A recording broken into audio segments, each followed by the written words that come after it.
This is the White Coat Investor Podcast, Milestones to Millionaire, celebrating stories of success along the journey to financial freedom.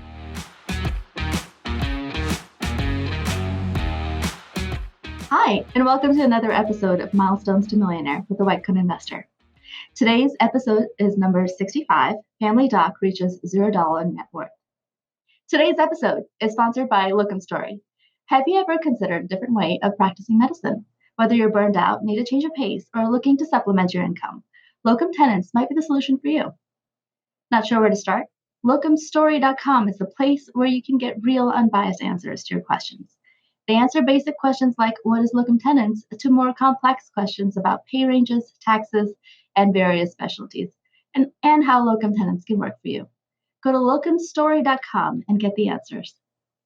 All right, today we have a really special guest, Dr. Amanda Whitten, who is here to share her story about how her family reached a $0 net worth, which is amazing, given the fact that we have to go so negative into debt in order to get into medical school.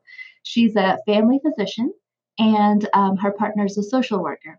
And also, they're here to celebrate a second achievement, which is paying off their student loan. So Dr. Whitten, welcome. Thank you so much for having me. It's such a pleasure. I'm a big fan, so I feel so excited to be on the show today. Oh, I'm so glad to have you. Tell us a little bit about you. Where are you from? Where you're practicing? Certainly. So I'm actually living in Vancouver, BC. I live in Vancouver, BC, Okay. Canada, which is the western part of Canada. And I was born and raised here, and I did all my training and medical school here. But I actually moved all across the country, Toronto, Ottawa, which is the capital, and now out in Vancouver. And I graduated residency in 2020 in the middle of something called the pandemic. So I've been practicing for about 2 years now, and doing mostly a practice of women's health, obstetrics, and a little bit of family medicine. Wow. Okay. So how was it establishing practice when you're starting off right at the beginning of the pandemic? Well, it was very challenging. I guess the truth is I don't know anything else, so that at least it wasn't a big transition. I did a 2-year residency in family medicine, and I had planned to do an extra year of focused practice in women's health and obstetrics during 1920, and that, of course, got rescheduled due to COVID, and so I decided to leave that fellowship and start practice early. And I didn't really know what I was getting into, but I was so lucky to see just many opportunities, to be honest. It's been it's been very, very good. I don't have my own practice. I'm a locum, so I have a lot of flexibility and a lot of different types of jobs. But I've been very fortunate to really hit the ground running, and I have many different connections and sort of longer term locums that I work with. Awesome. And what does your partner do? He's a social worker. So he works in a hospital in the same city as I am, and he also recently got a big promotion. He's a social work manager now, so went from frontline to manager quite quickly. Awesome. Congratulations to him. Thank you. So tell us about the goal that you reached. So I initially applied when I reached negative net worth, which is very exciting. So that happened about November. And I was very excited about that. And I most recently reached another goal, which is paying off all of our student debt in March. So that was less than 2 years from practice. So our maximum debt was right before I started working in June of 2020. And that was negative 255,000 Canadian. And at that time, we had a income of about $60,000. So it seemed quite insurmountable, quite difficult. And I'm just so excited and pleased to be able to not only be zero, and also have now having a positive net worth in terms of paying off the student debt as well.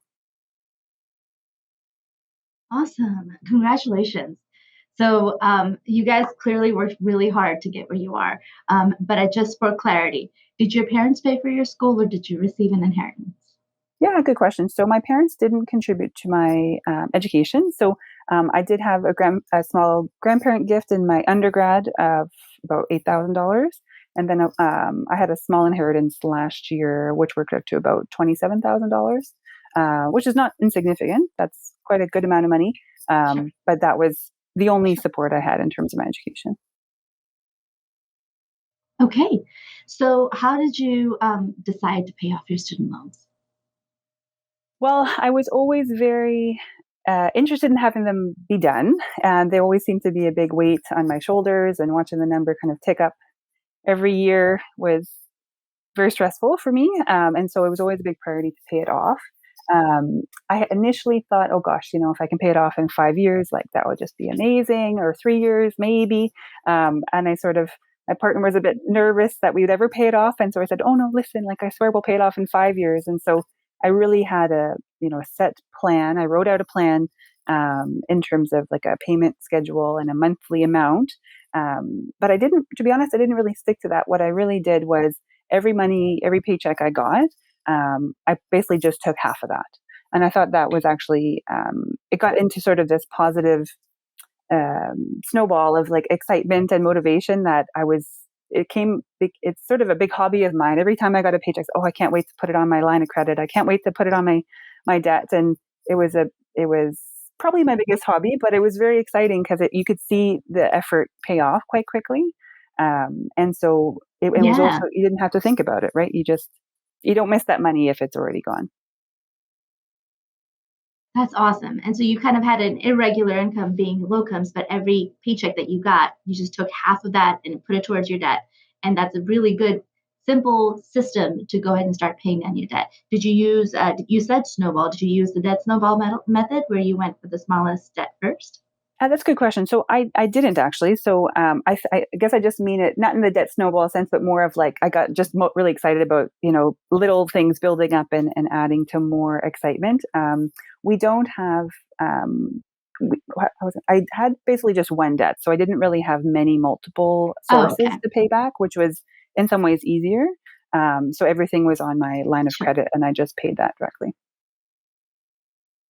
I see. Now, does Canada have something like public service loan forgiveness?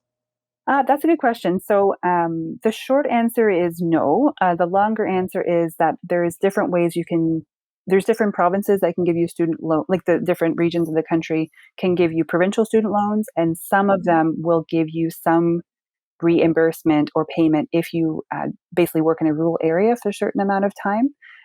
But from what I understand of the public service loan forgiveness, that seems to be much in some ways more lucrative, in other ways more complex. So most people that I know, at least in Canada, don't usually go the rural route and consolidate their provincial or federal loans onto a private line of credit, especially since the interest rate up Yeah. here has been extremely low. That's one thing that really helped me is Okay. that obviously the pandemic was not a good situation, but our interest rates were 0.25, like extremely, extremely low. So it Wow. made Yeah. it very easy to pay off my line. And actually Yeah. last month and this month, they started to raise the federal interest rate. So I'm feeling very thankful that I have paid off my loans now. So Yes, you're not subject to that infection at all. that's Good. right. So what would you say to someone then? A lot of people that hear 0.25% interest rate will say, "Oh, that's free money. You should just carry your student loans and invest in something with a higher return." So what would you say to those people? Well, it's a good question because I did have that sort of tension or thought back and forth during it, especially, their interest rates were so low for so long. Even like that was extremely low rate, but even before that in Canada, they were still like 1 or 2%, which is extremely low. And so I kind of came to be in this really low interest rate environment.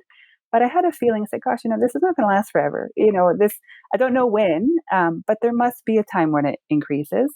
And just like stocks and ETFs, like these also don't infinitely increase. And I think, learning about, I'm not an economist, but learning about financial education through this podcast or through other sources, I learned, you have to have a balanced approach. And I was just sick of having the debt on my mind, on my back. It really weighed on me. It sort of was difficult for me to take time off or take vacations or say no to shifts. I always had this sense of, oh, I could do this extra shift. I could work overnight. I could do that weekend because why wouldn't I pay off my debt? And having that sort of more flexibility was really what I wanted. And also, I'm not, and I did have some investments along the way. Like I have a very small, like ETF account, but that's also decreased recently in the past few months. So in some ways, I was not sure, but now it's actually come to bear is that, wow, the interest rates do rise and the stocks and bonds don't always go up. So what you can guarantee is your return on a debt. Like that will be guaranteed return, whether it's 0.25 or 2% or 10%. There's no, like, you will get a return on that. It's extremely conservative, but that's a really certain thing. And so that to me was a big motivating factor. And I also just didn't want to owe like triple digits. Like I'm like, gosh, that's a house in a lot of places. Like that's people's entire life savings in a lot of places. Like, and I'm so young, so I just was really motivated to have that be done. Yeah. I mean, paying off that large amount of debt is really a cash flow play. You are increasing your cash flow every month by getting rid of one really large expense. And now that you have that extra cash flow every month, you can do with it what you like, whether it is to pick up less shifts and work less or invest more. But it's a very personal decision. And I applaud you for just picking something and then going for it. That's the hard part, right? Thank you. Deciding. It's true. So That's tell very me, true. yeah. So tell me, like, what did you do exactly to pay it off so quickly, lifestyle wise? Did you change your lifestyle at all? That's a good question. So I didn't, and so I, again through this podcast, I really understood that lesson of like living like a resident. In and I really didn't have a lot. There's things I would like, but I really didn't feel like I was living very deprived during residency, to be honest. So I really didn't think I had to sort of unleash, this tension and, buy a bunch of things. So I sort of said, well, gosh, my lifestyle is quite good. Like even before residency, like before I went to medical school, I worked in nonprofits for a long time. And my very first job when I met my partner, I made $25,000 a year. And he made $10,000 a year. And so I know what that's like to live on very low amount of money. And to me, a resident salary of 60 grand in Canada was like, wow, this is amazing, right? So I I continued to Right. rent. I continued to have a used car, which I bought in residency. We continued to meal prep and buy at the discount grocery store. I eat most of my food at home. Our big hobbies are like walking and running and hiking, which we can do here a lot in Vancouver because the weather's so wonderful. Um, so I'm I so like those jealous. things. Oh, well, yeah, not to rub it in, but it's I really don't feel super deprived. Like I think, of course, I was mentioning previously the one thing about where I live, which is an extremely high cost of living place, which I think is also the reason I bring this up is because I think in Canada, and I think to a greater extent across North America, people think, okay, I have to have a house. I have to buy a house to be successful, to be a doctor, to be an adult, whatever. And yes, that would be nice. I would love to own my own house. But in my city, the average cost of a single family home is $1.8 million, which is extremely high. However, the Yeah, rent I'd for a house say. like that is $2,000 or $3,000 a month. So it's a renter's market. Oh, And interesting. so if you can, Yeah. I don't have to pay property tax. I don't have to fix things. I save so much money and so much stress by renting. And it's maybe less popular, but I honestly think that's a bit of a hack. Like, I think it's a really good idea, like, especially if you're still new and getting started and have so much debt. Like, I see so many of my colleagues saying, well, how can I take out all my line of credit and put it as a down payment? I say, what? That's interesting. Like, that's just changing debt for debt. And that's everyone's different choice. But I'm just happy to be positive cash flow, to not have to owe many people many things.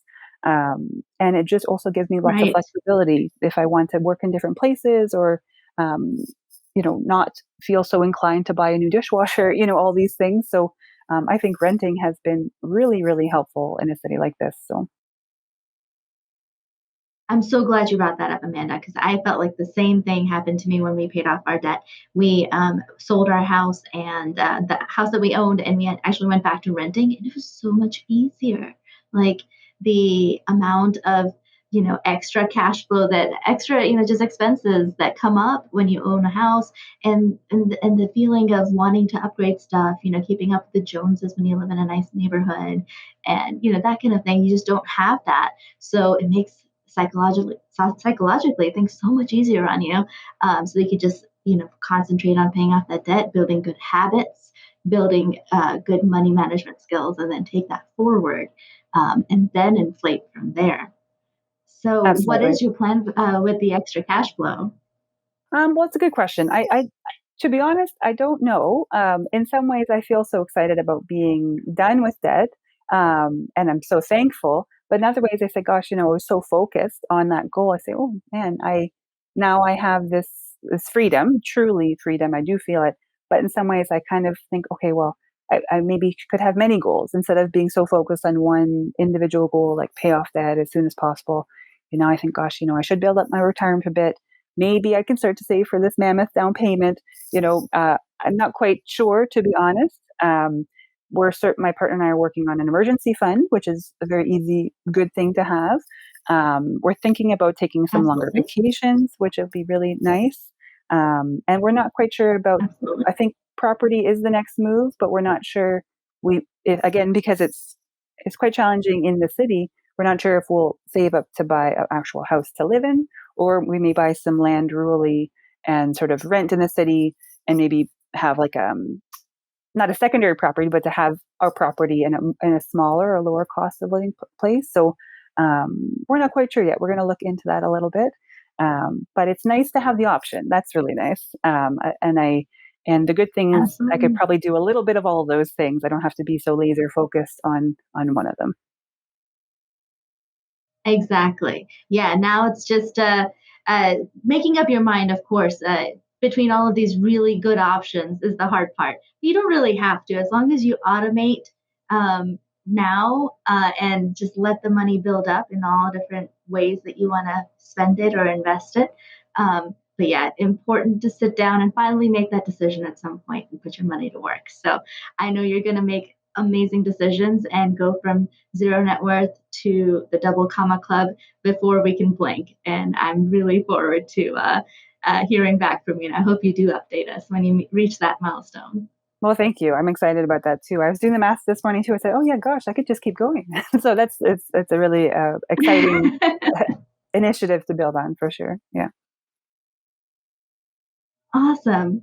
Well, Amanda, thank you so much for coming on our show today and sharing your wisdom and your journey. It's so helpful for all our listeners to hear the details of your situation and take away, things that they can apply onto their own life. So thank you so much. Well, thank you so much for your time. I've learned a lot from your story, from your own blog, and also from White Coat Investor. Oh, thank you. And I have to say, I've listened to almost all the milestones to Millionaire. So I feel, and I was thinking to myself, if I could make it on that show, that's my own milestone. So I feel like I've reached another goal of mine just from being here. So thank you very much. So, what a lovely conversation we had with Amanda. I am so happy to hear that she took advantage of the low interest rate situation to pay off her student loans. And just to clarify, we talked a little bit more after the interview ended that her line of credit was kind of an adjustable rate so that it would adjust upwards as the interest rates adjusted as well. So, it was a very good move to pay it off before the interest rates started going up. And really, she did all the right things that we say here at the White Coat Investor and didn't make the mistakes that many of us, including myself, made of inflating too early. She just continued to live like a resident, took our extra money, and paid off her loans. And now she has the whole world in front of her and a lot of really good choices. So I am very excited to be here with you to share all these amazing stories of all these amazing doctors doing great things with their money. So today's episode, just to wrap up, is sponsored by locumstory.com. Have you ever considered a different way of practicing medicine? Whether you're burned out, need a change of pace, or looking to supplement your income, locums tenens might be the solution for you. Not sure where to start? Locumstory.com is the place where you can get real, unbiased answers to your questions. They answer basic questions like what is locum tenens, to more complex questions about pay ranges, taxes, various specialties, and how locum tenens can work for you. Go to locumstory.com and get the answers. Keep your head up, shoulders back. You've got this, and we can help here at the White Coat Investor. See you next time. The hosts of the White Coat Investor podcast are not licensed accountants, attorneys, or financial advisors. This podcast is free entertainment and information only. It should not be considered professional or personalized financial advice.